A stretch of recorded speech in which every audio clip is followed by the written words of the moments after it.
All right. The court is calling 2019 CR 4221 and 2022 CR 3449W, State of Texas versus April Zuniga. Are you the same April Zuniga who was placed on community supervision in 2019 CR 4221? It's not just what they did, but how they did it. We open with a shocking twist. Not just any theft, but a couple who figured out how to turn their own storage unit into a criminal gateway. San Antonio police have charged Johnny Galvin and Natalie Rodriguez with breaking into multiple units using a hole in the wall tactic. Literally dot, but here's the real kicker. They weren't outsiders. They were paying customers at the facility, hiding in plain sight. Would you ever expect the thief to be your storage unit neighbor? Driving while intoxicated, third or more, on November 4th, 2019 for a term of 5 years. Is that you? Ms. Zuniga, did you understand by pleading true to violation of condition number 1, the court could find it true, grant the motion, and sentence you up to 6 years in prison, $1,000 fine. Did you understand? I cannot hear you. Yes, ma'am. Knowing that, do you still wish to plead true to violation of condition number 1? Yes. Court will find violation of condition number 1 true. Is there an agreement?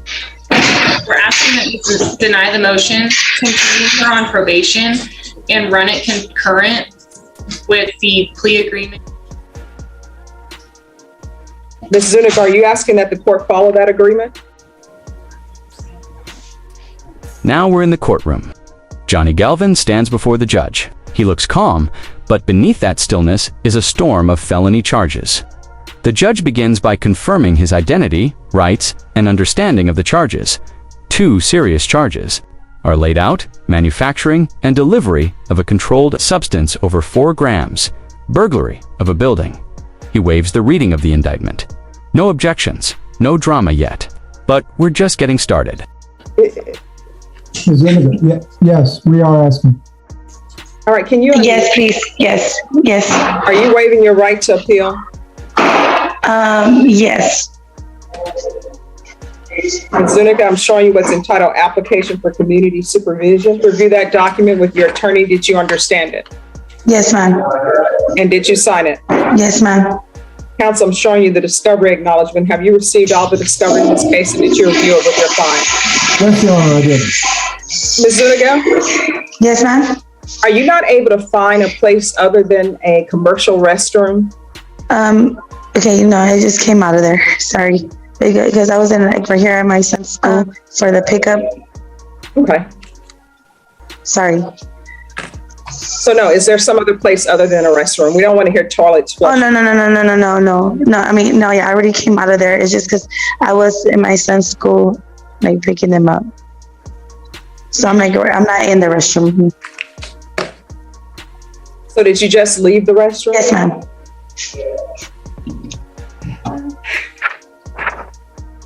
All right. Okay, Ms. Zuniga, Yes. I don't understand. Here come the stakes. The drug charge alone carries a maximum sentence of 99 years. The burglary charge?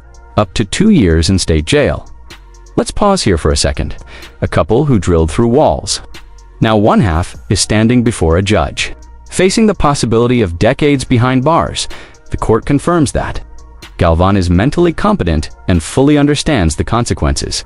No signs of coercion, no signs of hesitation. Do you think people turn to crime out of desperation or calculation? You're super distracted at what's going on. So, do you understand what's going on? Yes, ma'am. Are you distracted? No. Did you understand you're charged with burglary of a habitation by force? That's a second-degree felony. The range of punishment is anywhere from 2 to 20 years in prison and up to a $10,000 fine. Yes, ma'am. Outside the pre-bargain agreement, the state is recommending that your community supervision be for a term of 4 years. There be 120 hours of community service restitution. Did you understand that those were recommendations from the state and the court does not have to follow those recommendations? Yes, ma'am. Then, to the offense is charged in the information. How do you plead? Guilty, not guilty, or no contest? No contest?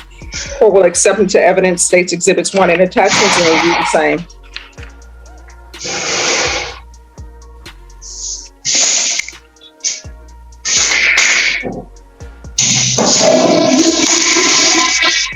All right, after reviewing, see, Ms. Zuniga, you are not out of the restroom. You are still in the restroom. I know. We're I gonna think. I finish know. this I now. had to come back inside. Yeah. All right, after reviewing state's exhibits 1 and attachments, the court will find that there is sufficient evidence to find you guilty, and the court will find you guilty. So, we're going to sentence you to 4 years in prison, suspended and probated for 4 years, $1,000 fine probated. This is ranking concurrent with 2019 CR 4221. 120 hours of community service restitution. 40 of those hours will. The courtroom is calm to calm. Johnny Galvin pleads guilty in both cases. He confirms he's not been promised anything outside the plea deals. He's even satisfied with his representation. For the burglary charge, 145 days in Byer, county jail for the drug charge, 5 years in prison all, to be served concurrently with another sentence from 2019. This isn't his first time in trouble, but this time there's a strict no contact order. He's banned from communicating with Natalie Rodriguez. What does that tell you about the depth of their partnership or how badly it fell apart? She provides proof of the COVID vaccination. And Ms. Zuniga, if I could make it so that you're not involved with anyone until your children are of age and can take care of themselves, I would, but I don't have the ability to do that. So you need to be very careful, one, who you allow around your children and who you allow around yourself.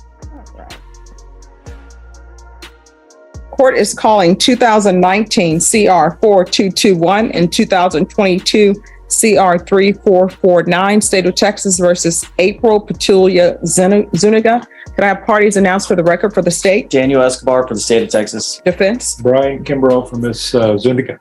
Ms. Zuniga, in each of these cause numbers, I'm showing you what's entitled Motion to Revoke Community Supervision. Did you review those documents with your attorney? Did you understand them? Yes, ma'am. All right, I'm gonna need you to speak up. Yes, ma'am. Are you the same April Zuniga who was placed on community supervision in 2019 CR 4221 for the offense of driving while intoxicated third or more on November 4th, 2019 for a term of 5 years? Is that you? Yes, ma'am. And are you the same April Zuniga who was placed on community supervision in cause number 2022 CR 3449W for the offense of burglary of a habitation on April 11, 2022 for a term of 4 years? Is that you? Yes, ma'am. State?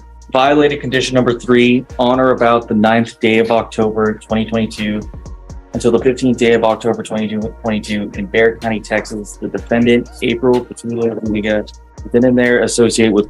The judge walks him through every right he's giving up.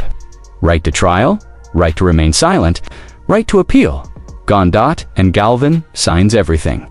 Eyes steady. This isn't just about storage unit thefts. It's about a man who's been through the system before, who now seems resigned to the outcome. Would you call that accountability or just giving up? Of harmful character in that said persons negotiated with the defendant to purchase or delivery of controlled substances in violation of condition number 3. How do you plead to that? True or not true? True. State waives all other violations. Any objections to the state's waivers? No objection.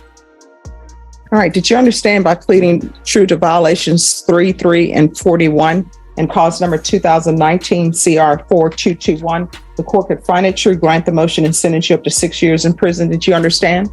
Yes, ma'am. Is there an agreement? Yes, Your Honor. It's for the defendant to go to state ISF and to then go back to the drug court program. Does drug court want her? That was a part of the probation recommendations. That's what they listed, that the judge was willing to take her back once she went through either state ISF or safety. And That was, Judge Glenn indicated that he would continue her in drug court if she agreed to go to state ISS. And that's in the summary, court summary from Mark Hewitt. Okay. So, Ms. Zuniga, why should I just send you to prison? It appears that you haven't done anything except pick up a new case and hang around people you're not supposed to be. The verdict is in. The judge finds him guilty on all counts. His sentences are read aloud, one after the other, no surprises, no arguments, just the cold final gavel of justice. 5 years in prison plus 145 days in county jail, all to be served at the same time, and perhaps the most significant sentence, no contact with Natalie Rodriguez. The partnership that drilled through walls has been officially drilled Why shut. should I just send you to prison? Because I was doing everything, like as of my classes, my UAs. No, you were in an establishment that's primary purpose was to sell alcohol, and they said you were arranging some kind of drug sale with somebody. I guess no. They were like, I guess they were using like substance abuse. I can't understand a word you're saying. I mean, I wasn't in the middle of any drug use or anything like that. The main thing I noticed is that Judge Glenn, whom I know and I respect, said that, and he knows this much better than I do, that he would be willing to keep her in drug court if she went to state ISF. Now, I know him, I respect him too, but I still don't understand why I should do it. Well, again, I don't know the details of what happened with these individuals that she was associating with. She's not charged with any criminal offense. The final warnings are issued, no appeals allowed. No firearms allowed, no second chances. Then a quiet good luck to you. Johnny Galvin is escorted out. Case closed, but the question lingers. Was it love that led to this, or loyalty to crime? She's not accused of being involved in a drug deal. I don't know what that, I understand how it's worded, but I don't know what the actual facts are in that. I've asked April, and frankly, April's not helping me, and I don't understand what happened. But the main thing I find is that the drug court said they will keep her. From my experience with drug court, they normally don't do that unless they see a reason to keep her, because otherwise they want her out. They don't keep people that they don't think could benefit from drug court and could succeed. Judge Glenn feels that she needs to go to inpatient and ISF is appropriate. I'm only asking the judge to give her that opportunity based on what the recommendation from Judge Glenn is. See, I don't know why they didn't just keep her then and send her to ISF. Well, I don't know how that works because, they accused her of violating her probation. So I'm assuming that, do they have their own MTR deal in drug court? They could just not send her in. We're going to go off the record for, Yes, Judge. and we're not on the record. Ms. Zuniga, how old are you? 32. All right, so here's the thing. Could everyone please whisper? You've already entered your pleas of true. And I understand that people are in different seasons of their life. And I understand that sometimes people are treated badly in life. I understand that sometimes people are misused and abused. Let's rewind and connect the dots. Surveillance cameras caught them sneaking into other units at night, cutting through the walls of their own unit. It wasn't a one-time thing. They did this 6 times. They used the system to beat the system. Until the cameras caught up with him, when stopped by police, Galvin claimed he stole out of necessity. No job, no income, just a desperate man trying to survive. But is that an excuse, or just the final act of a repeat offender? And abuse in their life. But I went into the hallway because I wanted to speak with Judge Glenn, and your attorney was present and the state's attorney was present. It's very difficult to speak on the bench with another judge. So that's why we were in the hallway. And we were discussing things with Judge Glenn, and here's the problem. The problem is people are trying to help you. People are trying to work with you. And I know sometimes it's difficult to change people, places, and things, but in order to be successful, you're going to have to change people, places, and things. And I used to always think that was easy to do because I worked as attorney in all the treatment courts before, right? And I was the original attorney. And when people would say, you need to change people, places, or things, I'd be like, hey, that's easy. But then when I started thinking about it, for example, if people told me to change people, places, and things, and they say, okay, Judge Boyd, this is what we want you to do. We want you to hang out with people who sell drugs. We want you to hang out with people who use drugs. That would be very difficult for me because of the circles I'm in. I don't know a lot of people who use drugs or sell drugs. Now I have people who come before me in court who do that, But it's not like these are the people that I am having dinner with or lunch with. Or say, hey, let's go do painting with a twist. And while we're there, maybe we can sell drugs. So it would be very difficult for me to change people, places, and things. And so in your situation, these are the people you've been hanging with. But if you want your life to be successful, and if you don't want to end up in prison, then you're going to have to change your people, places, or things. I was about to send you to prison, and not for 2 years. I was going to send you to prison for 6 years on one case and 4 on the other. And you need to make a decision on whether or not you want to go to prison. And you have children? Yes. You need to start asking yourself each time you're getting ready to do something, you need to ask yourself, is this something that will result in me not seeing my children for 6 years, or not seeing my children for 4 years, or going to prison for 6 years, or going to prison for 4 years? Do you understand? Yes, ma'am. At some point, you need to start putting your children above your wants, your needs, above the people you hang out with. Do you understand? Yes, ma'am. Now, Judge Glenn said he's willing to accept you back into felony drug court. So we're going to put a hold on her. And the hold is for felony drug court. And so felony drug court is going to take care of what they do with you. And I'm telling you right now, you're looking at either SafeP or ISF with them.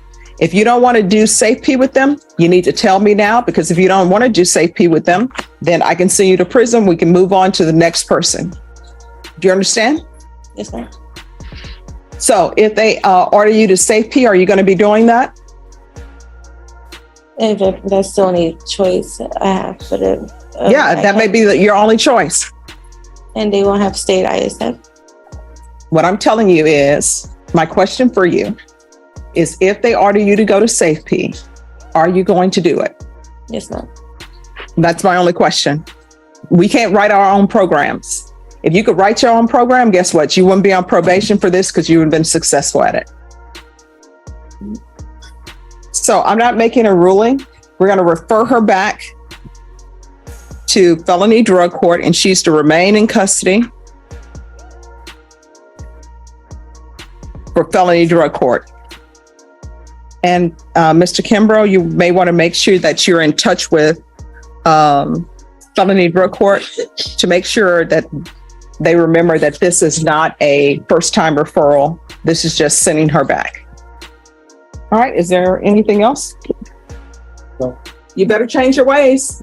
One or two things going to end up happening if you don't change. Either you're going to end up in prison, either you're going to get a bad batch of drugs, in which case you may overdose. But either way, if you don't change your ways, you're not going to have contact with your children. You understand? Yes, ma'am. All right, is there anything else? I think so. All right. How long does the NORI take for the felony drug court to? Oh, they'll probably get to you this week. It's Tuesday. They'll probably get to you this week. This case is about more than storage unit theft. It's about calculated deception, repeat offenses, and how criminal creativity can be strangely clever and tragic. Johnny Galvin pled guilty to both charges: drug manufacturing penalty group, 5 years, burglary of a building, 145 days in jail. These were felony convictions, and they show us the cost of trying to outsmart the law. Even clever criminals can't cut through every wall, especially not the walls of justice.